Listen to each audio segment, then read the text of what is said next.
Hello everyone and welcome back to another Babbling Irons video, and something a little bit different today. It's not a preview, it's not a review, but it is kind of a breakdown prediction on the upcoming England squad with both Jarrod Bowen and James Ward-Prowse knocking pretty hard on the door. I think Moyes said it in his press conference after the Sheffield United game that they must be closer than ever now to finding that spot in the England team.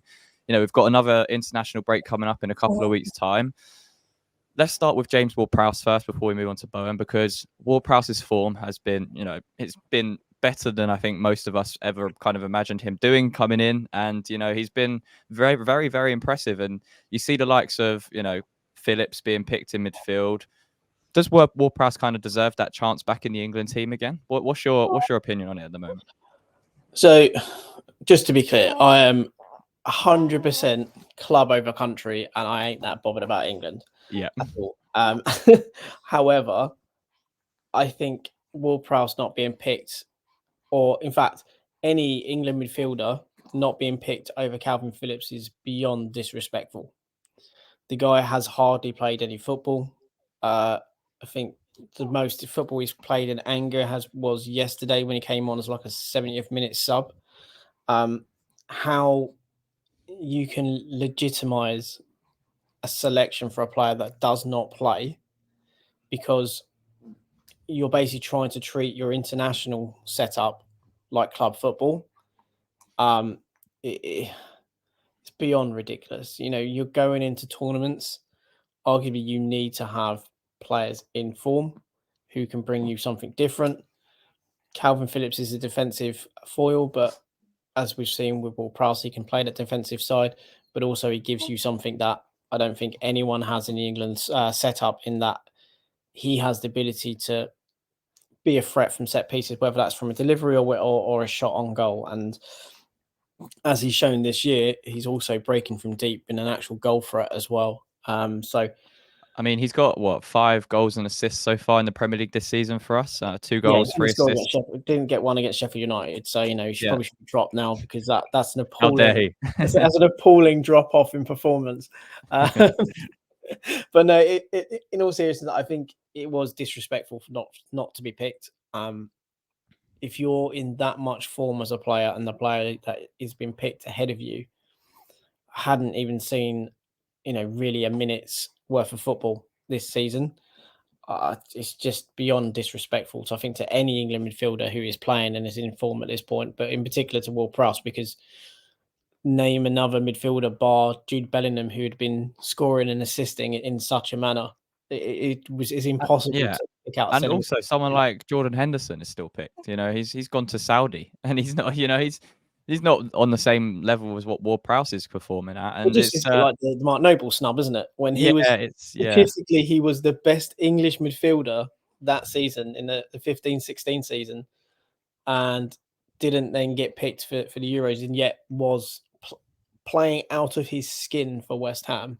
Yeah. No, I think Ward-Prowse deserves to be in there, because before we get on to Bowen, which I think it'll be tougher for him to, but I think because of the midfield options we have at England at the moment and the players he's picking, like Phillips, like Henderson, to be in that squad, it's not warranted, and B, there's just no case to say that they've been anywhere near what Ward-Prowse has been this season. So I think he absolutely deserves to be in the squad. Do I think it'll mean much in the grand scheme of things? No, to be honest, because even if he is picked, he'll probably have limited minutes, and you know what, it just makes us kind of one more thing to be worried about if he picks up an injury or something. So like you mentioned, I've always been club over country. It's a lot more important to me that he's playing for West Ham and doing well for West Ham than he is, being in the England squad.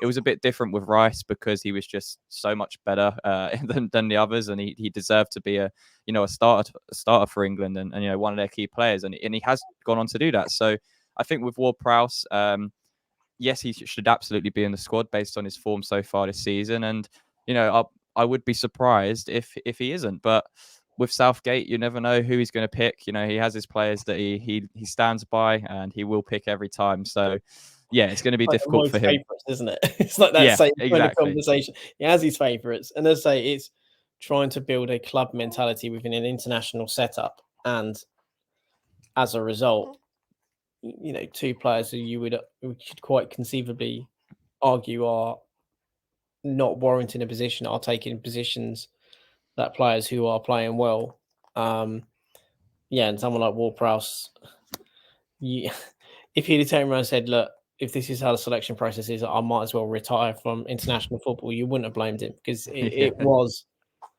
farcical. And this is not just West Ham fans saying it. This is, general pundits who are just looking, going, how can you class a player who's playing in essentially the league of, basically retirees. That's what it is. It's a retirement home of big names to drag some level of interest where there is none to a league. Yeah, exactly. Players are going there for the money. The league are trying to just get these big names in just to generate, that. In fact, the Neymar's there. Who cares? No one cares. Neymar's in that league, but no one actually still cares. Yet we're picking someone like Jordan Henderson. Brazil are going to pick Neymar because Neymar is like phenomenal. But like, Jordan Henderson hasn't been that great for the last 2 seasons, really. Yeah, no.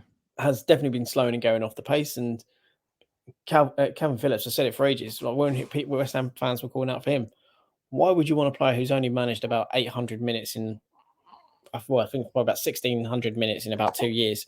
Yeah, whilst being at Man City, partly due to injury, but also partly because he just hasn't been fit enough. He's looked out of shape. Does all right when he plays for England, but again, it's I agree. I do agree. I think it'll be harsh if Ward-Prowse doesn't get picked, but I would not be surprised if he doesn't. That's the case at the moment. But moving on to the second player for us that's been, in back to the form of what he's been, scored 5 goals in the Premier League so far already this season. I think only Haaland scored more in the Premier League. I think he's joint second with someone else. Can't remember who it was, but Jarrod Bowen, he's been in really good form. He's been scoring some excellent goals, scored another excellent goal against Sheffield United, and he just seems to be back to his motivated self. He said it last time. It was actually the pressure of getting into the World Cup squad for England that maybe reduced his performances last season, and towards the back end of it, when there weren't the World Cup pressure, he started to perform again, and he's carried it through to this season. 5 goals, like I mentioned. The thing with that is, it's a much tougher position to get in for, because you've got someone like Saka out on the right. That's he is England's kind of main starter right now, so it's hard for Bowen to get in over him. But do you think he should be in the squad as kind of based on what he's been doing so far this season? Again, I think it's almost impossible not to pick a player. You often talk about, when you're looking at attackers, you want players that are looking like they are game changers, or players that can go and get you a goal or create something.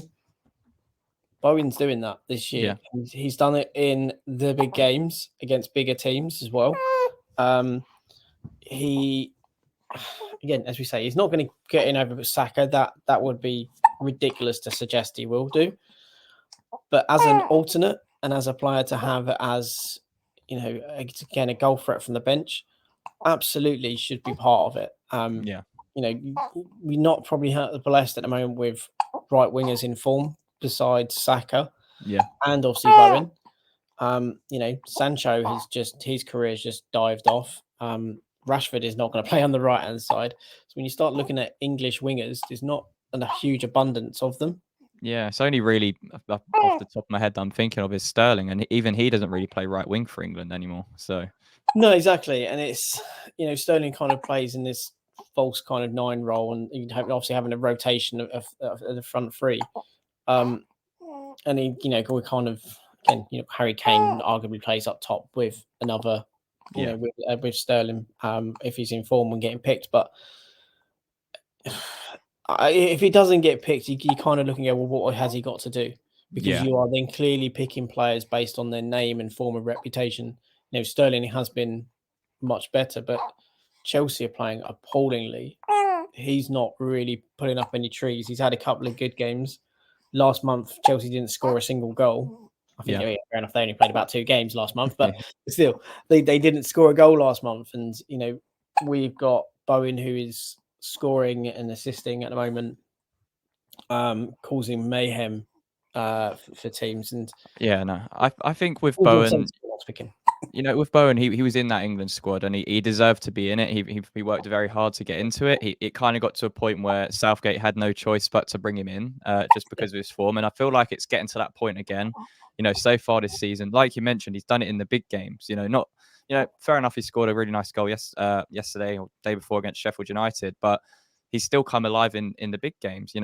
Brighton scored an amazing goal, absolutely amazing goal. Liverpool away, a really good header. So he has come alive in the big games. So you can't ignore that fact. And, with some of the other squad players that are probably going to be in there, he should absolutely be in the team. And like you mentioned, bar Saka out on the right, England don't have much. You could argue that Sterling could play out on the right and he's been a bit better, but not really. That's kind of it. We don't have that much. And then out on the left, it's kind of, Rashford, Grealish, Sterling. Again, Rashford and Grealish haven't been performing very well this season. Not better than Bowen by any stretch. So Bowen's outscored currently Saka, obviously by one goal, but Saka takes the penalties exactly for Arsenal. Bowen's goals will come from open play.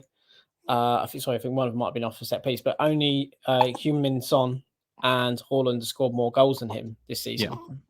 Yeah. So again, it's what do you kind of have to do, which to get in to a team, because from a midfield perspective, he's probably classed as a forward now more, but he is the leading English goal scorer in the whole Premier League. He has to be in there. He has to be in just because of, like you mentioned, even if you're bringing him in just as a squad player or someone different to bring on in a game to impact, he's going to come on and he's going to do that. And he has the ability to score some really, moment clinical goals where his finishing's been very, very good this season. So I'd be surprised again if both of these players aren't in. I would be surprised, but I wouldn't at the same time, just because of what we've said with how Southgate is towards the England squad. But yeah, let us know what you guys think in the comments. Do you think that both of these players should be in the England squad? Who do you think is more likely to get in out of the two? And yeah, just let us know your overall thoughts on that in the comments. And yeah, Mike, that's going to be it for today. Make sure you guys leave a like on the video, subscribe to the YouTube channel as always. And yeah, until next time. Come on, you irons.